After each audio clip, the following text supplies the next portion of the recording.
नमस्कार मित्रों, संस्कृत ज्ञान धारा चैनल में आपका स्वागत है और मैं हूं दिनेश पांडे। मित्रों, हम लोग अध्ययन कर चुके थे कि महर्षि कर्ण शकुंतला के पास आते हैं और उससे कहते हैं कि हे पुत्री, जो हव्य गंध है, यह हव्य गंध तुम्हारे पापों का नाश करे और तुम्हें पवित्र कर दे। मित्रों, अब हम लोग अध्ययन करेंगे कि महर्षि कर्ण जो तपोवन के वृक्ष हैं उनसे कहते हैं कि हे तपोवन के वृक्षों, जो शकुंतला तुम लोगों को बिना जल पिलाए अर्थात तुम्हारी जड़ों में बिना पानी डाले जो स्वयं पानी पीने का, जल पीने का प्रयास नहीं करती थी, जिस शकुंतला को सजना संवरना बहुत अच्छा लगता था, लेकिन वह आपके नए पत्तों को प्रेम के कारण नहीं तोड़ती थी। जो वृक्ष शकुंतला लगा देती थी उसमें जब पहली बार पुष्प आते थे तो जो शकुंतला उत्सव मनाती थी, वही शकुंतला आज अपने पति के घर जा रही है। सभी लोग उसे जाने की आज्ञा दें। मित्रों, आज हम लोग इसी पर अध्ययन करेंगे। पूरा अध्ययन करने के लिए आप लास्ट तक इस वीडियो के साथ बने रहिए।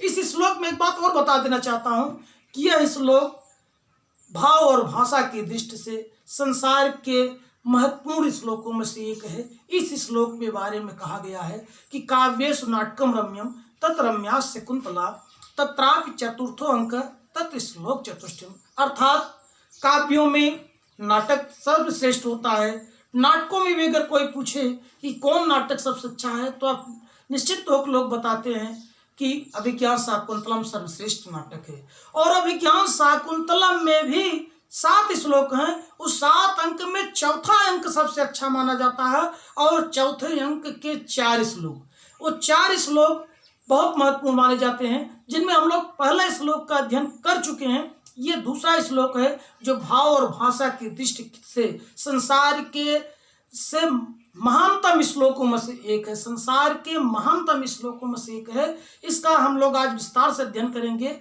आप लोग पूरा अध्ययन करने के लिए लास्ट तक मेरे साथ इस वीडियो पर बने रहिए।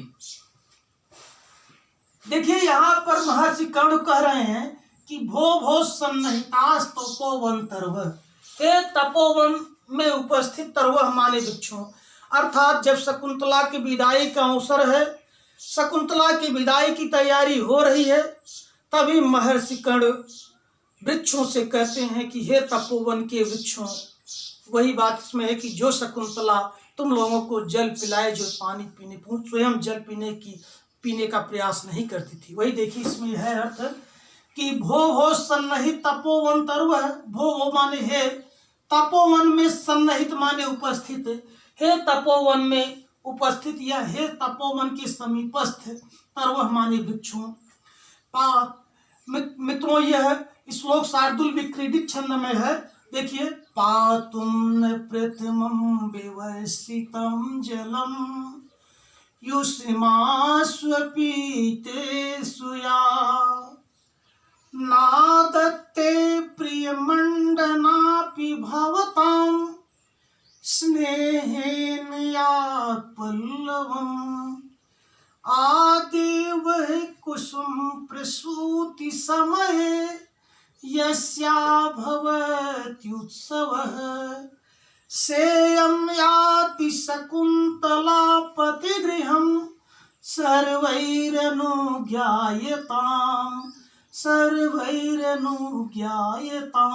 मित्रों, यह शार्दूल विक्रीडित छंद है।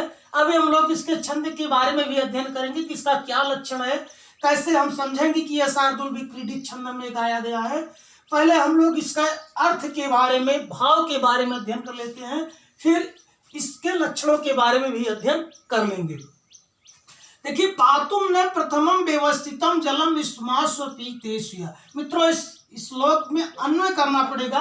अन्वय करने से पूरे अर्थ सरलता से बोधगम्य हो जाएंगे। तो यहाँ देखिए, या से अर्थ निकले, कहाँ से निकलेगा? या माने होता है जो, या माने क्या होता है? जो। तो यहाँ या करता है कि जो शकुंतला युष्मासु, क्या है? युष्मास यानी आप लोगों को, आपीतेश यानी आप लोगों को जो बिना जल पिलाए, आपीतेश माने पिलाना होता है, तो या माने जो शकुंतला, युष्मास माने आप लोगों को अपीते जो बिना जल पिलाए, प्रथमम माने पहले, जलम माने जल को, पातुम माने पीने का, न व्यवस्थित माने प्रयास नहीं करती थी। अर्थात जो शकुंतला तुम लोगों को बिना जल पिलाए पहले जल पीने का प्रयास नहीं करती थी। यहाँ भाव यह है कि शकुंतला जब प्रातः काल उठती थी तो सर्वप्रथम वृक्षों की जड़ों में पानी दिया करती थी। इसका यही भाव है कि वह प्रकृति के से प्रेम करती थी, वृक्षों से प्रेम करती थी, उनको भाइयों जैसा स्नेह देती थी। तो इसीलिए महर्षि कर्ण कहते हैं कि जो शकुंतला तुम लोगों को जल पिलाए बिना, बिना तुम्हारी जड़ों में पानी डाले बिना जो पहले पानी पीने का प्रयास नहीं करती थी। और क्या है कि नादत्ते प्रिय मंडनापि भवताम स्नेहेन या पल्लवम, या माने और जो शकुंतला प्रिय मंडनापि, प्रिय मंडनापि माने मंडन प्रिय होते हुए भी, आभूषण प्रिय होते हुए, मंडन प्रिय अर्थ, मंडन का अर्थ होता है सजना संवरना, प्रिय माने प्रिय, यानी जिसको सजना संवरना प्रिय हो। चूंकि शकुंतला नवयुवती है और सभी नवयुवती सजना संवरना उनको अच्छा लगता है, तो इसी को ध्यान में रखते हुए महर्षि कर्ण कहते हैं कि जिस शकुंतला को सजना संवरना बहुत अच्छा लगता था, लेकिन आप लोगों के स्नेह के कारण वो नए पत्तों को नहीं तोड़ती थी। कहने के भाव है कि आश्रम में तो नव पल्लव और पुष्प इत्यादि से ही नवयुवतियां सजा संवरा करती थी, वही बात, लेकिन यह शकुंतला सजना संवरना उसको प्रिय था, लेकिन वृक्षों के प्रेम के कारण कि वृक्षों को तकलीफ होगा, उनके पत्ते टूट जाएंगे तो उनको तकलीफ होगी, दर्द होगा, इस बात को ध्यान रखते हुए नए पत्तों को तोड़ती नहीं थी। यहाँ यही भाव देखिए इसका अध्ययन करते हैं कि या माने जो शकुंतला प्रिय मंडनाप, यानी मंडन प्रिय होते हुए, आभूषण प्रिय होती हुई, सजना संवरना जिसको अच्छा लगता था, वो भवताम स्नेह है, जो आप लोगों के प्रेम के कारण पल्लव माने नए पत्तों को, नए आदत के माने नहीं तोड़ती थी। मैंने उसको सजना संवरना प्रिय था, अच्छा लगता था, लेकिन वह वृक्षों के प्रेम के कारण उसके नए पत्तों को नहीं तोड़ती थी, बल्कि पुराने पत्ते या जो गिरे हुए पत्ते थे उन्हीं से वो अपनी सजावट पूरा कर लेती थी। और क्या है कि याते वह कुसुम प्रसूति समय यस्या भवत उत्सव, यस वह माने आप लोगों के, वह माने आप लोगों का था, आप वृक्षों के आते माने पहली बार, यानी वृक्षों के पहली बार कुसुम प्रसूत समय यानी पुष्प आने पर, वृक्षों में जब पहली बार पुष्प आते थे तो यस्य माने जिस शकुंतला का भाव उत्सव भवति, जिस शकुंतला का उत्सव होता था, यानी जब वृक्षों में पहली बार पुष्प आते थे तो वह शकुंतला उत्सव मनाती थी। उसका यह उत्सव जैसे हम लोग मनाते हैं, किसी के जन्मदिन पर उत्सव मनाते हैं, किसी पार्टी पर उत्सव मनाते हैं, लेकिन शकुंतला ठीक इसके विपरीत थी। वह प्रकृति से प्रेम करती थी, जब किसी वृक्ष में पहली बार पुष्प आता था तो उत्सव मनाती थी। यहाँ यही भाव है। तो महर्षि कर्ण है कि सेयम यात शकुंतला, सेयम सा यम बन जाएगा, ये सा धन इयम, यानी वह सामान्य, वह यम माने यह शकुंतला, वही यह शकुंतला पति गृहम, पति के घर यात माने जा रही है, वही यह शकुंतला पति के घर जा रही है। सर्वै अनुज्ञा, सर्वै माने आप सभी वृक्ष, अनुज्ञायताम उसे जाने की आज्ञा दे, वही शकुंतला आज पति के घर जा रही है, सभी लोग उसको जाने की आज्ञा दें। मित्रों, आज्ञा शकुंतला को मिलती है, वह हम लोग अगले श्लोक में अध्ययन करेंगे कि वृक्ष कैसे शकुंतला को जाने की आज्ञा देते हैं। इस बात का अगले श्लोक में उल्लेख किया गया है। अभी हम लोग इसके बारे में थोड़ा सा और अध्ययन कर लेते हैं, फिर अगले श्लोक का अध्ययन करेंगे। तो कह रहे हैं कि सेयम माने वही शकुंतला, या सेयम माने सा माने वही, यम माने शकुंतला पति गृहम यात, पति के घर जा रही है, सर्वैर अनुज्ञातम, सब लोग उसे जाने की आज्ञा दे। मित्रों, इस श्लोक में समासोक्ति अलंकार है। क्या है? समासोक्ति अलंकार है। समासोक्ति अलंकार कैसे है कि इस श्लोक में वृक्षों के प्रति भातृ भावना का आरोप किया गया है।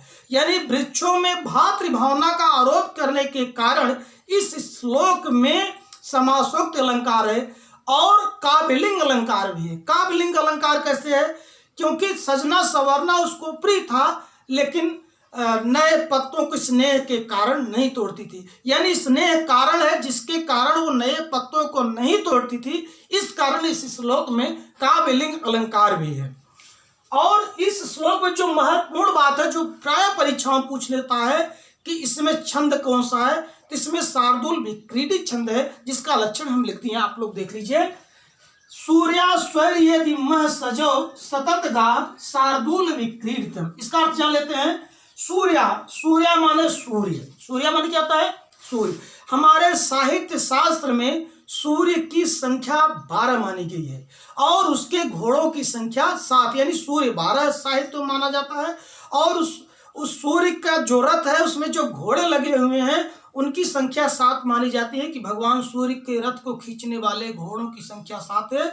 वही यहाँ उसी से अर्थ भी निकाल लेंगे हम लोग। इसका देखते हैं कि सूर्याश्वैर यानी सूर्य माने 12 और अश्वैर माने 7, यानी 12 सूर्य और 7 अश्व। अर्थात इस छंद में 12 और 7 अक्षरों पर यत होगी, अर्थात 12, 7, 19 अक्षरों का यह छंद है। इसका लक्षण भी यही है कि सूर्याश्वैर यदि यानी 12 और 7 अक्षरों पर यत होगी।